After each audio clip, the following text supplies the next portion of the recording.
Hey guys, I'm back, and today I'm going to be doing a tutorial where I do the Chelsea smile, but kind of Black Dahlia inspired. At least that's where I'm kind of taking my inspiration.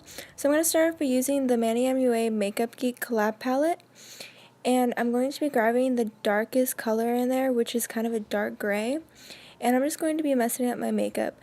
I already had makeup on from early on in the day, but if you don't, then you're just going to want to do a wing liner. That's pretty much it. So all I'm doing is just dragging down the shadow and making it look as if I was crying and I wiped my makeup. So you're just going to continue to do that and mess it up until you like the desired effect that it's giving. So I kept on doing that until I liked the way it looked.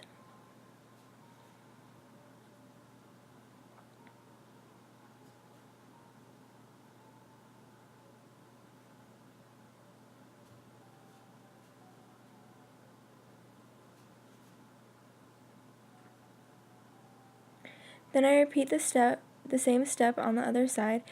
The trick is you don't want to make them look exactly alike, because obviously when you cry, it's not going to be the exact same. So you want to you don't have to be too perfect with it, you just want to do it as well as you like.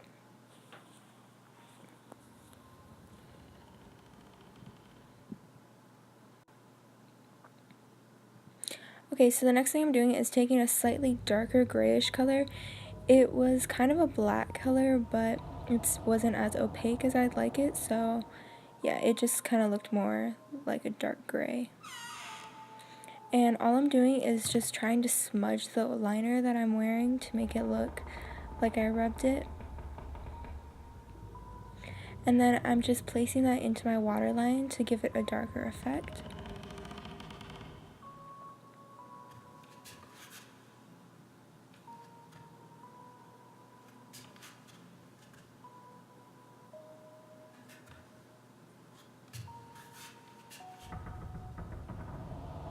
So now all I'm doing is taking my finger and just blending it all out.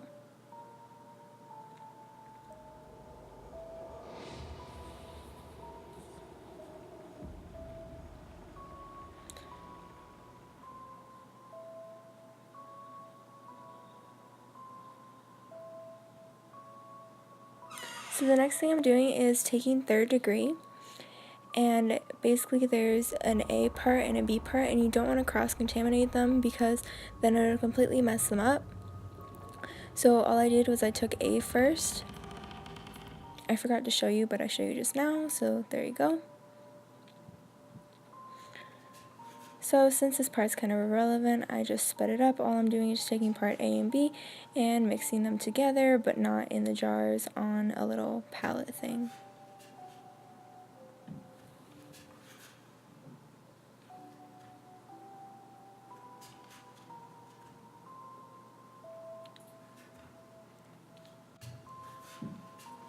After that, I take it on a spatula and I begin applying it to my face. So what I'm basically doing is just elongating my smile with this, as if I was being cut.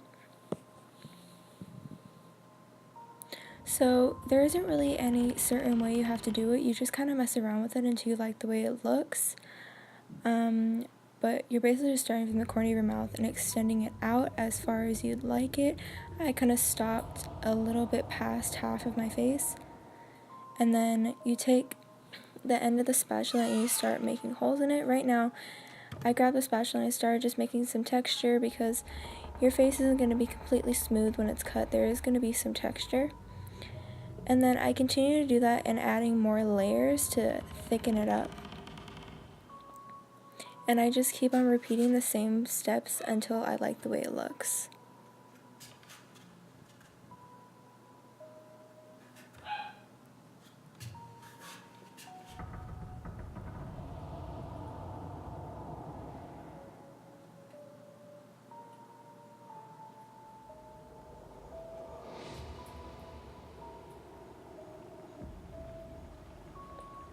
Then I repeat the same exact steps on the other side, but the same thing as the eyes, you don't want them to match completely because obviously if you have a cut in your face, it's not going to look exactly the same on both sides.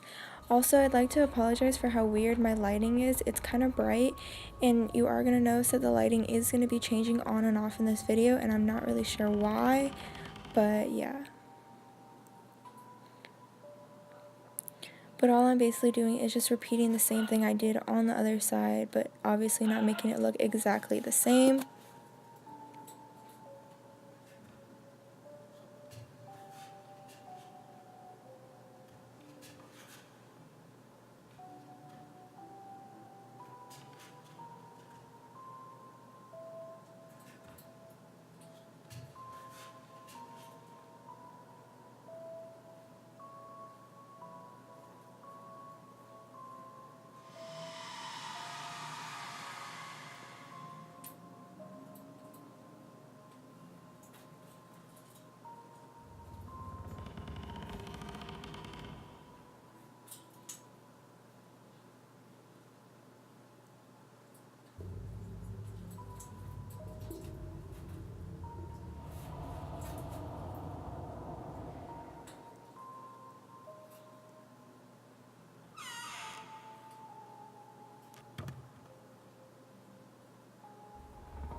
Okay, and then after you do that, you should have something that looks like that.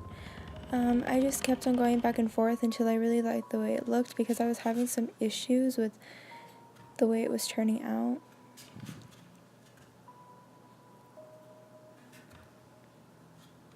You do have to kind of work with this quickly because it does set. It makes it harder to move it around.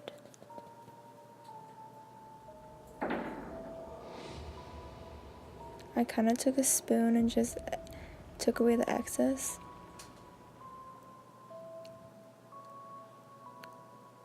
So after that, I took a blow dryer and just blow dried it until it was dry because it was taking too long for it to dry.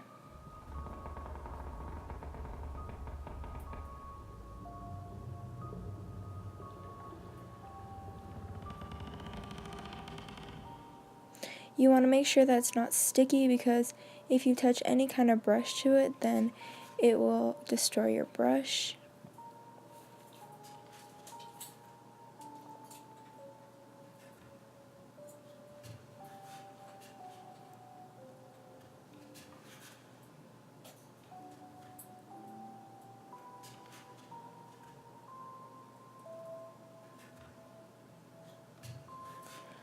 Okay, so then I start to zoom up and I begin painting it.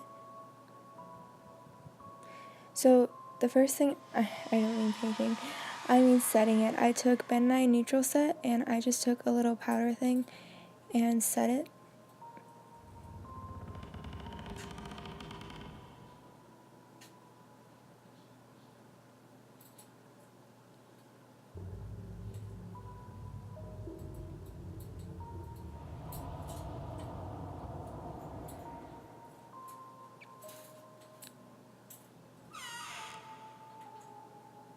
Okay, so the next thing I do is begin painting it. I just took a red grease paint. I'm not really exactly sure what, it's just some random red grease paint. And then at this point my camera died, so I had to switch over to my phone, unfortunately.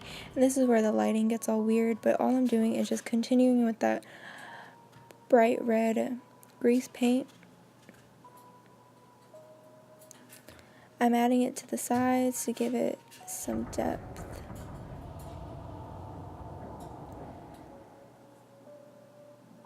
And you don't want to be too neat with this, you want it to be as messy as possible.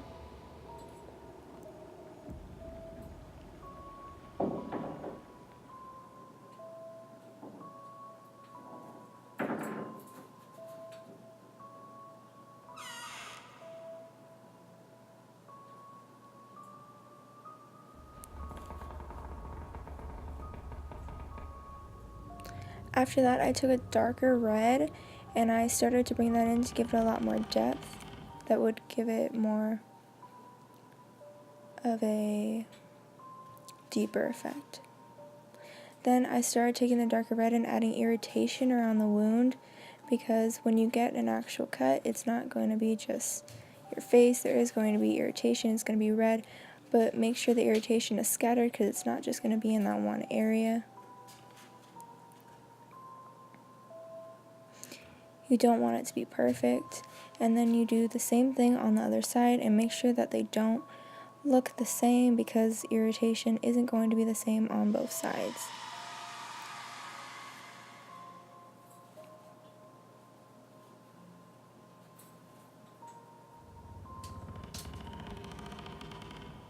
The next thing I do is I just take the red grease paint and put it on my lips as a base. After that, I add a little bit of red to my eyes, but you don't have to do this part because it doesn't really make a difference. It's an optional thing. Next thing I do is I take Ben Nye Stage Blood, and then I take a brush and I start adding blood inside of the wound. And this will really put it all together. And obviously you want to be really messy with the blood. Make sure to add some drips, because blood will naturally drip down.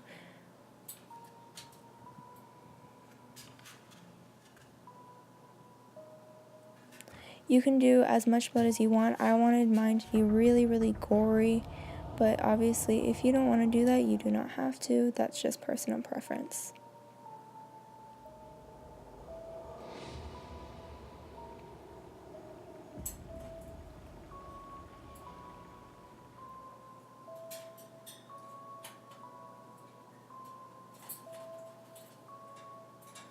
Then I added some on my lips and in my mouth to make it look as if I was bleeding a lot and it got in my mouth, because obviously that's what would actually happen.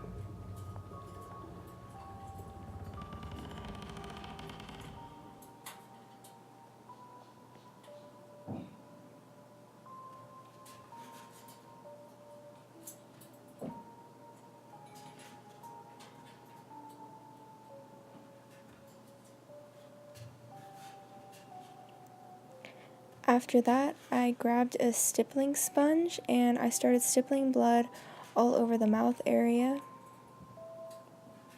to give it a little bit of a different type of texture.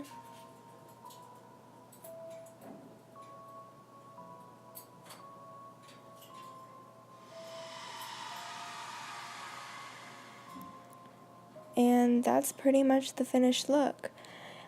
It's just super gory, and it's probably one of my favorite looks to do. If you liked me doing videos like this, then let me know, and I will do a lot more makeup tutorials since it is October. And I'll see you guys next time. Bye!